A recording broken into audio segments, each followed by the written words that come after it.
I'm Nick. And I'm Justin. We're playing Ink or Stink. Or Stink.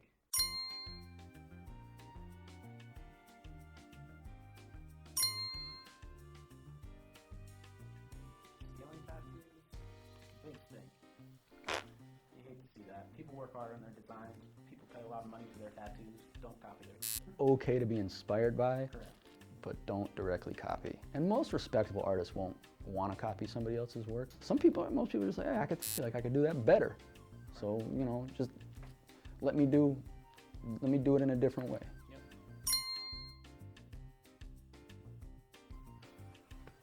It depends. So, there's some people that freehand really, really well.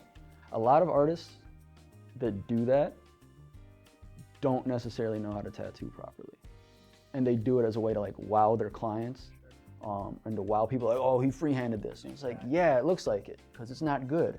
You know, if he had taken an hour to just do a good stencil, then that tattoo could have been a lot better. There's an artist, I think she's in New York now, but her art background is insane. And I've seen her freehand portraits with some markers and then tattoo it. And it's done incredibly well. She'll like draw from life directly on somebody's body and then tattoo it, and it's just absolutely insane to see. 95% of people, unless you're talking to them, they're not going to know it's a freehand tattoo. So the end product, in my eyes, is a little more important. Not to take anything away from anybody who does freehand stuff, because it takes a tremendous amount of talent, and I couldn't do it as well as they do, or a lot of them do. But at the same time, like, I don't know, it's kind of a little gimmicky at some point. Tribal tattoos. That's gonna be a thing, unfortunately. I don't know. Again, there's so much more creative stuff, and again, early 2000s or whatever. I understand there's no Instagram for people to really understand what's out there and know the possibilities. And you see your uncle with the tribal this, and they're like, okay, I want the same thing. Nowadays, there's so much better stuff you could get. Like, again, not to take anything away from anybody who's got tribal or gets tribal, to each their own, but at the same time, like, in my eyes, there's so much more you can do. Yeah, it's just not fun for me. I've had people ask for like the Samoan tribal, like the Pacific Islander style tribal. I'm just like, I'm not from there. I don't know what any of that stuff means, and most of those lines and designs do have very specific meanings. And people, there's like, I don't know, like there's this thing, it was like 2011, 2012, 2013. I had a lot of people coming in to the shop I worked asking for the rocks tattoo. Yep. They're like, I want this one, just the same way. And I'm just like, the guy who did his tattoo, like he was very specific and like what certain lines meant, what certain designs were incorporated into the piece. So just to get some random tattoo like that, it just doesn't make sense to me. Learn the right way. Yeah. Go through the steps. It might suck again, but you'll thank yourself for it later than having to break old bad habits and then try to learn the actual good habits of legitimately tattooing. Showing up early, vacuuming the shop, sweeping, mopping, cleaning everything, yeah, making sure that the shop is all set up, that everybody has what they need. There's something to that because it is almost like that, like Mr. Miyagi type of wax on, wax off. Like you're building up habits, and you're seeing things done the right way. I don't know That's what what that we were is. just talking about. Left-hander who's done like no offense to Sean from Texas, but that was probably one of the first things I saw. I don't even know what that is, but it just sounds like, yeah. So, if you're doing like a crappy tattoo on purpose, basically, yeah, that's stupid. that's what it is. It's like weird That's line stupid. work shit. Oh, that's like the one that what's her name? Scarlett Johansson got from that one dude. Probably. I can't even remember, like, but I remember seeing the tattoo and it's like, that thing is terrible. You could probably thank Pinterest for it. But I don't know, this guy's like so popular and did a bunch of tattoos on people. And it's like, 100%. No, that's literally what I was just talking about before. Like, it's a big thing for me. I don't understand it. Like, if you want to wear it, it's each their own, but at the same time, like, why get something that literally anybody could do?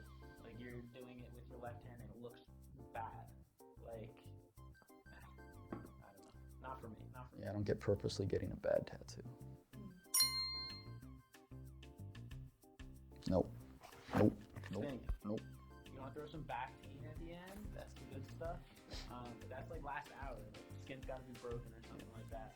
I don't want to mess with the integrity of the skin and having it saturated and not being able to actually pack ink into it or have any issues with it.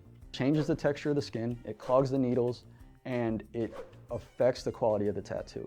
It's maybe not as big a deal for people that do traditional and are using larger needles, but I use super tight needles. It gets in the needle, it clogs them, and it makes my job harder. It makes it harder to tattoo, and the ink doesn't flow as well. Sick. Never going back. Love that. So, Great for the wrist, great for your client. You're not smacking them in the face with the wire while you're tattooing a shoulder or a neck or something. It's fantastic. so I was, a few years ago, I was like 100% against all this new technology. I'm not gonna lie. I'm all about the coil, still all about the coil, but it's just a pain in the ass. It goes out of tune constantly. You have to constantly make adjustments. Yeah, you got to deal with the cords and everything, so it's not as easy to move around. And I started using the rotaries and these pens, and I'm like, okay, I see what's going on here. Mm-hmm. And I have been converted. Maybe I'll bust out the coils one day, but I love the coils, man. That noise, the feeling, but also, yeah, your hand, your wrist, just makes life easier as you start to get older and the tattoo hours start to pile up. I'm gonna go in between again, just because again, if you're like some big ass celebrity or something and you need like a home visit or whatever, that's one thing. Or if you're on tour, it's one thing. But if you're just sitting at home, you're like, yo, let me just tattoo you. Chances are it's not the most sterile environment, and you are setting yourself up for more risks than if you were to just go to a sterile shop. I mean, there's a lot of artists that do it. Right. They have their studio essentially in their home. If you're a respected artist and you know what you're doing, you know, I don't see anything necessarily wrong with it. Sure. I don't necessarily like to tattoo at my house because I don't necessarily want anybody in my apartment. Knowing where you live. Yeah, knowing where I live and anything. But overall, like, it's always a case-by-case basis. You know, like kitchen magicians, no. Yeah. People that don't know what they're doing.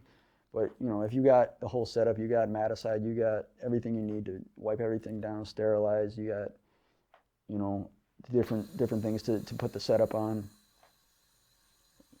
why not?